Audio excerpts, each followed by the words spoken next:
তো এই আলোচনাটা যারা বিয়ে করছেন রিসেন্ট তাদের কাজে লাগবে, আর যারা করেন নাই করবেন, শীঘ্রই করবেন, এদেরও কাজে লাগবে।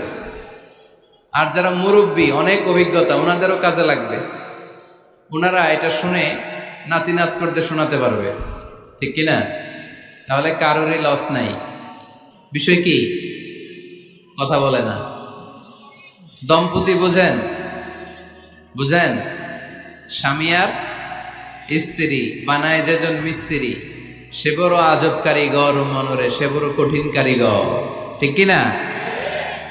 পৃথিবীর প্রথম দম্পতি হচ্ছে সাইয়েদনা আদম আলাইহিস সালাম আর হাওয়া আলাইহিস সালাম। পৃথিবীর প্রথম স্বামী আদম আলাইহিস সালাম, প্রথম স্ত্রী হাওয়া আলাইহিস সালাম। ওয়া কুলনা ইয়া আদম উসকুন আনতা ওয়া যাওজুকাল জান্নাহ। আল্লাহ বললেন, আদম তুমি আর তোমার জোড়া বা তোমার স্ত্রী দুজনে মিলে জান্নাতে থাকো।